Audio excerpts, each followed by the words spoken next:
Hari ini kita memasuki pertemuan ke-7 dan kita akan memasuki materi berupa memeriksa plagiarisme.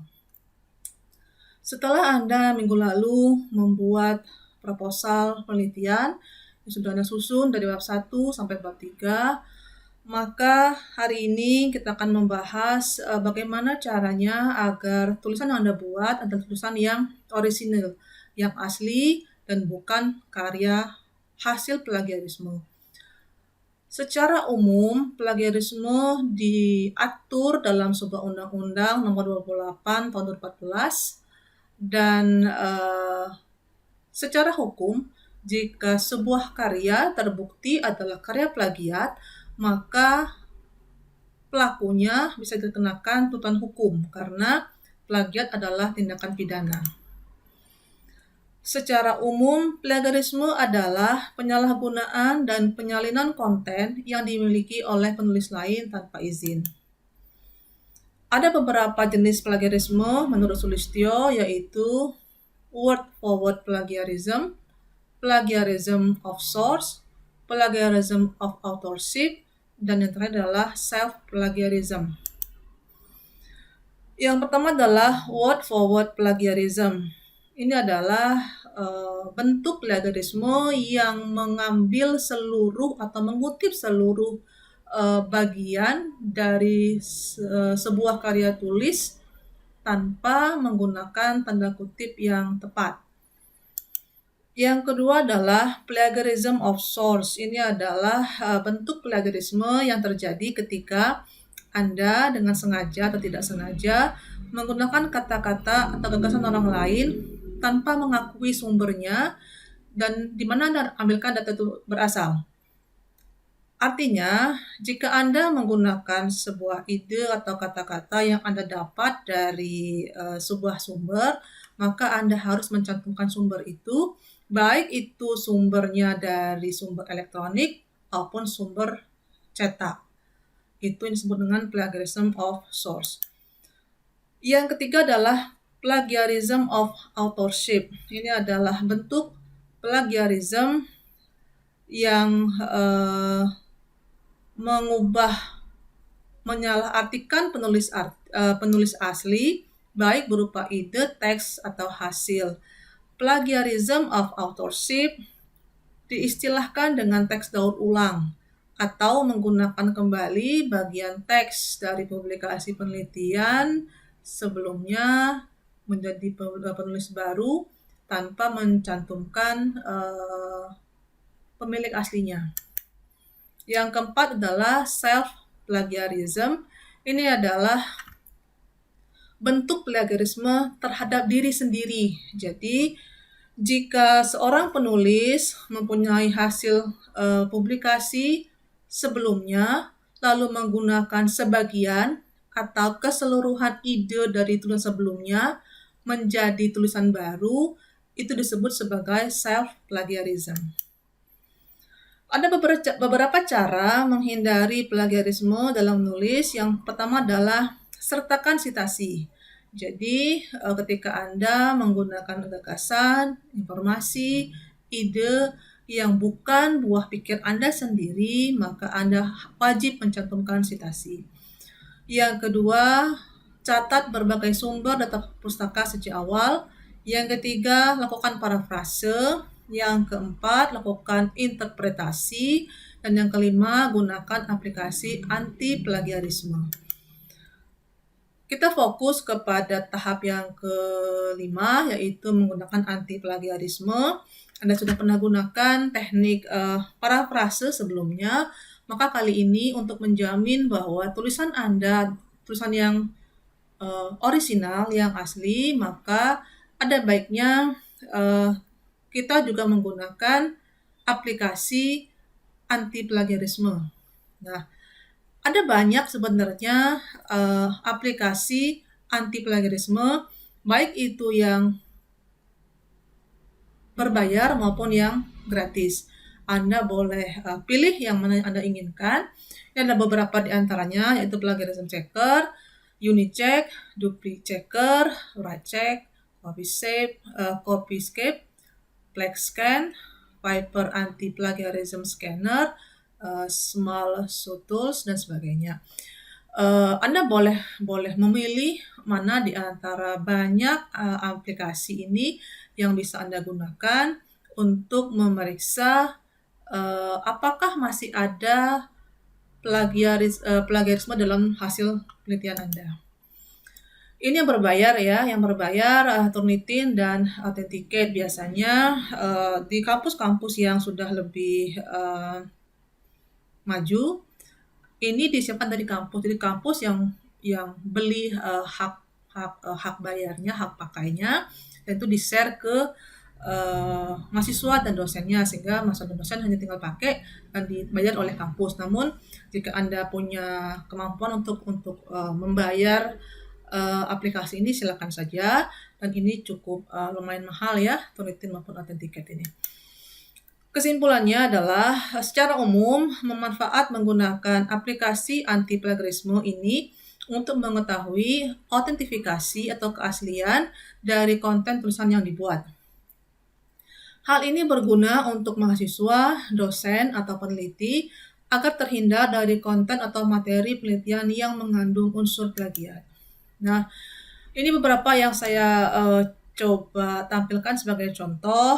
Ini adalah Plagiarism Checker X. Anda boleh gunakan ini kalau memang Anda bersedia. Ini gratis. Silakan. Ini tampilannya sebagai contohnya.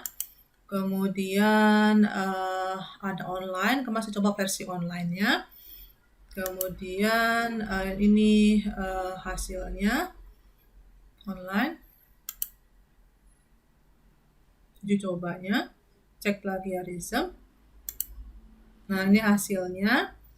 Akan ada hasil di sini jika persenannya plagiarismenya atau tidak plagiarisme diberikan dalam bentuk chart.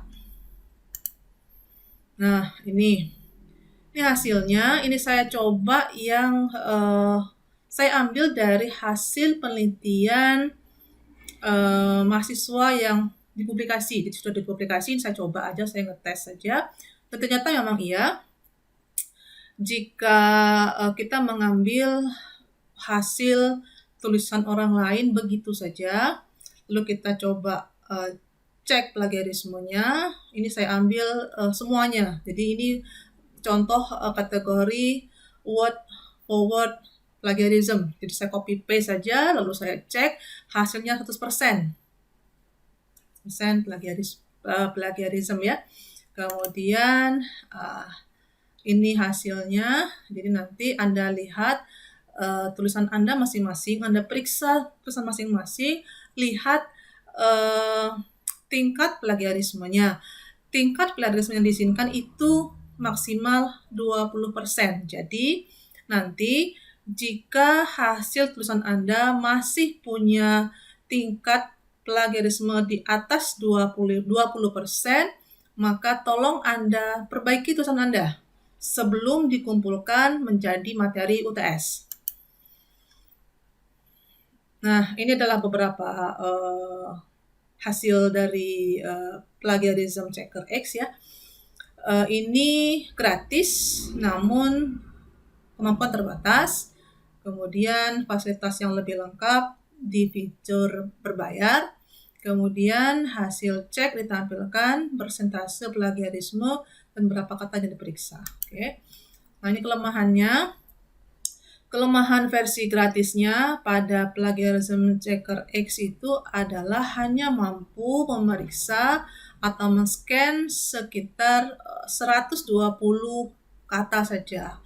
Nah, jika Anda merasa ini terlalu sedikit, maka jangan gunakan versi yang gratis. Anda mesti ambil versi yang berbayar. Tapi jika tidak ingin, Anda boleh pilih aplikasi yang lain.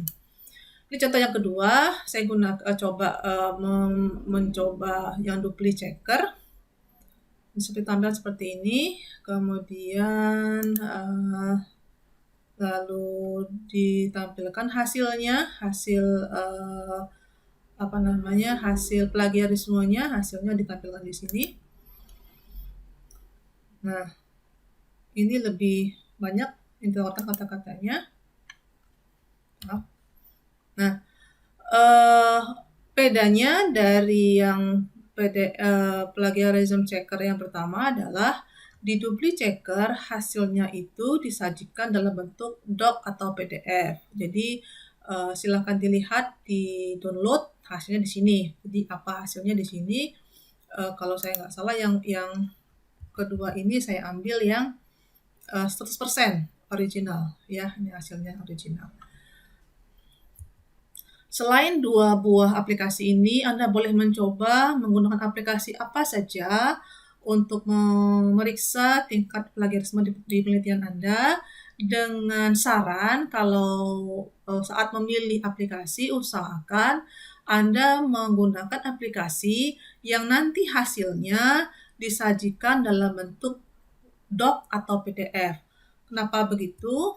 Karena pada saat UTS nanti Anda diminta untuk menyerahkan dua buah file. Yang pertama adalah file proposal penelitian yang sudah lengkap dari mulai cover, lalu daftar isi dan seterusnya, bab 1, bab 2, bab 3, dan daftar pustaka lengkap, proposal penelitian. Yang kedua adalah Anda harus menyertakan hasil cek plagiarisme. Jadi misalnya, ini misal saja, kalau ini adalah UTS Anda atau hasil proposal Anda, maka Anda harus menyerahkan ke dalam GC minggu ke-8 itu maksimal adalah satu file proposal, satu lagi file hasil cek plagiarisme. Jadi ada dua file. Nah, tujuannya apa? Tujuannya agar saya bisa memastikan atau saya bisa meyakinkan diri saya sendiri bahwa semua hasil proposal Anda adalah hasil proposal yang orisinal, yang asli, bukan hasil plagiarisme.